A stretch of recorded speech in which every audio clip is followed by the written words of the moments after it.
दोस्तों, आपने time machine के बारे में बहुत सी वीडियो देखी होंगी। एक ऐसी मशीन जिससे वक्त में कहीं भी आया जाया जा सकता है। ये एक बड़ा सवाल है कि क्या इंसान कभी ऐसी मशीन बना सकता है। कुछ वैज्ञानिकों का दावा है कि भविष्य में इंसान टाइम मशीन का आविष्कार करने में जरूर कामयाब हो जाएगा। अब इस दावे में एक बहुत बड़ी गलती भी है, वो ये कि अगर भविष्य का इंसान ऐसी मशीन बना लेता है जिससे वक्त में आगे और पीछे जाया जा सकता है, तो वो मशीन बना चुके भविष्य के इंसान अपनी टाइम मशीन पर सवार होकर हमारे समय में भी तो आ सकते हैं। फिर वो आते क्यों नहीं? वैसे उनके ना आने के दो कारण हो सकते हैं। एक तो ये कि ऐसी कोई मशीन बन ही नहीं सकती जो इंसान को अतीत में ले जा सके, या फिर समय यात्री हमारे पास आते हों लेकिन हम ही उन्हें नहीं पहचान पाते हों। दोस्तों, इस तस्वीर को देखिए, ये दो खोपड़ियां हैं। इसमें से एक खोपड़ी लाखों साल पहले के इंसान की है और एक खोपड़ी वर्तमान समय के इंसान की। इन दोनों खोपड़ियों में जो सबसे बड़ा अंतर आप देख पा रहे होंगे वो है सर के आकार में अंतर।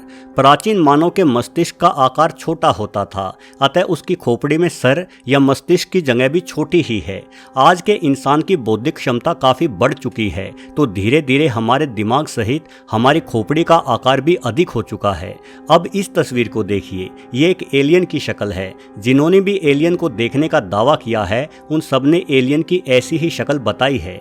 इस एलियन की बौद्धिक क्षमता और भी अधिक है, इसलिए इसका सर बेहद ही बड़ा है। अब जरा सोचिए कि जब इंसान ऐसे से ऐसा हो सकता है तो आने वाले लाखों सालों में ऐसे से ऐसा क्यों नहीं हो सकता। यानी जिन्हें हम एलियन समझते हैं, कहीं वो भविष्य से आए हुए इंसान ही तो नहीं है।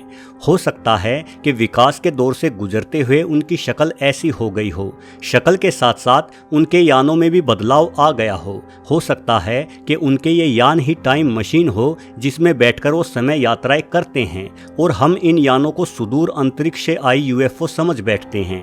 वैसे अगर एलियंस भविष्य से आए हुए इंसान ही हैं तो वे हमारी तुलना में बेहद ही अधिक एडवांस होंगे। शायद ना हम उन्हें समझ पाएंगे और ना ही वो हमें कुछ समझा पाएंगे। इन भविष्य यात्रियों द्वारा हमें समझाना ठीक वैसा ही होगा जैसे हम अतीत में जाकर डायनासोरों को ABCD सिखाने लगे। हम डायनासोरों को सिखाने जाएंगे और डायनासोर हमें खाकर डकार मार जाएंगे। इसलिए अगर हमारे हत्थे कोई ऐसी टाइम मशीन लग जाए तो हमें अतीत में सिर्फ कुछ हजार साल पीछे ही जाना चाहिए, उससे अधिक नहीं, क्योंकि अतीत में लाखों करोड़ों वर्ष पीछे जाने का कोई लाभ नहीं है। वहीं अतीत में कुछ हजार साल पीछे जाते ही तो हम राजा बन जाएंगे और सारी जिंदगी ऐश मारेंगे। नौकर चाकर नहीं दास दासियां आपकी सेवा में 24 घंटे मौजूद होंगे। अब आप कहेंगे कि ऐसा कैसे हो सकता है? हमारे पास ऐसा कौन सा ब्रह्मास्त्र है जो पुराने जमाने में जाते ही हम चला देंगे और राजा बन जाएंगे? अरे मेरे भाई, ब्रह्मास्त्र की आवश्यकता नहीं है।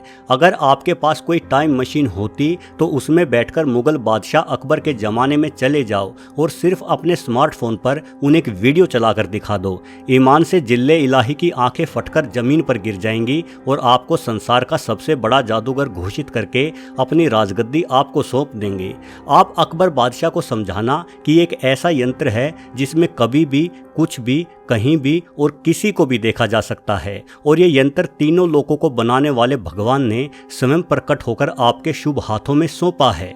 बादशाह आपकी बात मान लेंगे, उन्हें माननी ही पड़ेगी और कोई चारा ही नहीं है। आपका मोबाइल फ़ोन तो एक ऐसा यंत्र है जिसे समझना अकबर तो क्या, होशियार बीरबल के बस की भी बात नहीं होगी। और अगर कोई अन्य दरबारी जिसे अकबर ने शाही जादूगर या भविष्यकर्ता मानकर नौकरी पर रखा था, वो आपके सामने आपके जादू को चैलेंज करे तो आपको टेंशन लेने की जरूरत नहीं है। आप बस कुटिल मुस्कान से उस दरबारी की ओर देखना और उसे कोने में ले जाकर अपने स्मार्टफोन में व्हाट्सएप खोलकर एक एल्बम दिखा देना। वो एल्बम आती है आजकल व्हाट्सएप पर, हालांकि वो एल्बम नहीं होती, मतलब कुछ और ही होता है उनका। आप समझ ही गए होंगे। नीली पिक्चर टाइप का कुछ दिखा देना और दरबारी के कान में धीरे से फुसफुसाना कि देख दरबारी भाई, या तो चुपके से निकल जा, नहीं तो इस जादुई यंत्र से ऐसी ही एक एल्बम तेरी भी रिलीज खींच करके बादशाह को दिखा दूंगा।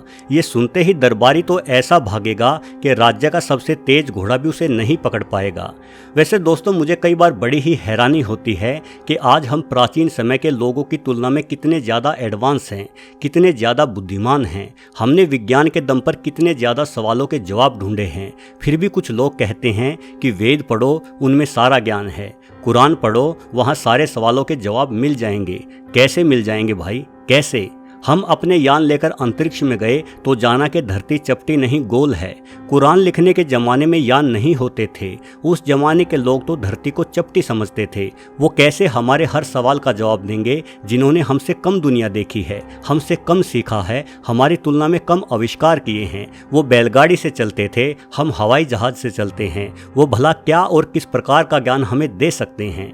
धार्मिक पुस्तकों में लिखा है कि बारिश इंद्रदेव कराते हैं, लेकिन आज 5वीं क्लास का बच्चा भी जानता है कि समुद्रों से जलवाष्प उठकर बादल बनते हैं और बारिश होती है। अगर देवता बारिश कराते तो राजस्थान के जैसलमेर वालों ने देवताओं का क्या बिगाड़ा है, जहां सालाना बारिश 20 सेंटीमीटर से भी कम होती है? या बिहार वालों ने ऐसा क्या चढ़ावा चढ़ा दिया है कि वहां हर साल बाढ़ आ जाती है? खैर छोड़ो, वापिस अपनी कल्पनाओं के सागर में चलते हैं।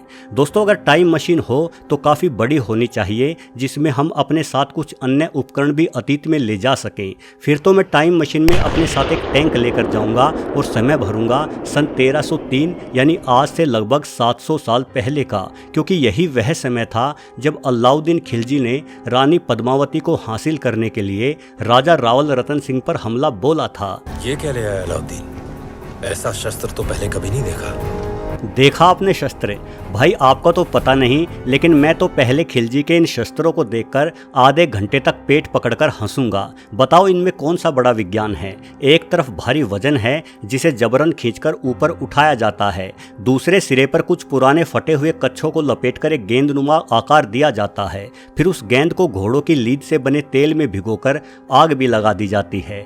जब भारी वजन को रोके रखने वाली गुल्ली को हथौड़े से चोट मारकर निकाल दिया जाता है तो वजन तेजी से नीचे आता है, जिससे दूसरा सिरा उतनी ही तेजी से ऊपर उठते हुए घोड़े की लीद के तेल से जलते हुए उन पुराने कच्छों वाली गेंद को किले के अंदर फेंक देता है। वास्तव में कोई भी हथियार तभी विध्वंसकारी हो सकता है जब उसमें एक धमाके के साथ आग लगे। इन पुराने कच्छों से बनी गेंद पर तो अगर किले के अंदर खड़े बंदे 2 बाल्टी पानी मार दे तो इस घातक शस्त्र का सारा विज्ञान धरा का धरा रह जाएगा। खैर, जब खिलजी अपने इन शस्त्रों को चलाने की तैयारी कर रहा होगा तभी मैं किसी कोने से अपने गड़गड़ाते हुए टैंक में बैठकर आऊंगा। दोस्तों, खिलजी के ये शस्त्र किसी टैंक के सामने तो कतई फुस्सी साबित होंगे, क्योंकि एक टैंक का आवरण 5 फीट तक मोटे लोहे से बना हुआ होता है। टैंक का वजन आमतौर पर 50 से 70 टन तक होता है और अपने सामने आने वाली हर जिंदा या मुर्दा चीज को टैंक रौंदते हुए शान से आगे बढ़ता रहता है। वहीं टैंक से निकले गोले तो भाई खिलजी की सेना में खलबली ही मचा देंगे। एक ही विस्फोट से 100 घुड़सवार तो मारे जाएंगे तो 2000 धमाके की आवाज सुनकर ही दुम दबाकर भाग जाएंगे। जब खाने को इतना कुछ है तो हम खौफ क्यों खाएं? खौफ तो खाना पड़ेगा पहलवान। अब आपका सामना आधुनिक विज्ञान से जो है। वैसे खिलजी बड़ा ही धोखेबाज आदमी था। राजा रावल रतन सिंह के साथ धोखा किया, खुद के चाचा को मारकर धोखे से ही सुल्तान बना। लेकिन हम तो इतिहास पढ़कर आए हैं और विज्ञान अपने साथ लेकर आए हैं। हमारे साथ धोखा नहीं कर पाएगा खिलजी। और ये हमारे सीधे साधे राजपूत राजा थे। उसूल तो इन्हें जान से प्यारे थे। असल में राजपूत राजा सदियों तक आपस में ही लड़ते रहे। मामा भांजे से युद्ध कर रहा है, ताऊ भतीजे से युद्ध कर रहा है, जिस कारण आपसी दुश्मनी होने के बावजूद भी इन्हें अपने दुश्मनों में अपनापन महसूस होता था और अपने दुश्मनों पर भी दया दिखाना इनकी आदत सी हो गई थी। लेकिन खिलजी या तुर्क लुटेरे ऐसे नहीं थे। उनके लिए युद्ध का एक ही उसूल था, चाहे जैसे भी मिले लेकिन युद्ध में सिर्फ और सिर्फ जीत मिले। और ये सही भी है, जंग का तो एक ही उसूल होना चाहिए, जीत। वैसे दोस्तों, अगर हम अतीत में जाकर इस तरह की उथल पुथल मचाएंगे तो निश्चित रूप से इससे हमारे वर्तमान पर बेहद ही गंभीर असर पड़ सकता है, क्योंकि अतीत, वर्तमान और भविष्य तीनों ही आपस में जुड़े हुए होते हैं। आज घटने वाली हर एक घटना का विशेष प्रभाव आने वाले भविष्य पर भी पड़ेगा। अगर इंसान सिर्फ शांति से जीता, किसी प्रकार का युद्ध नहीं करता, तो शायद आज इतनी तरक्की भी नहीं कर पाता। हमने गंभीर लड़ाइयाँ लड़ी, घातक परिस्थितियों का सामना किया, इसी वजह से जीने के नए तरीके और नए संसाधनों की खोज हुई। आज के आधुनिक उपकरणों के साथ कोई अकेला इंसान अतीत में जाकर शायद मानव की होने वाली तरक्की को किसी अलग ही दिशा में मोड़ सकता है, जिसके आने वाले भविष्य में क्या परिणाम सामने आएंगे कोई नहीं जानता। वीडियो देखने के लिए आपका बहुत बहुत धन्यवाद।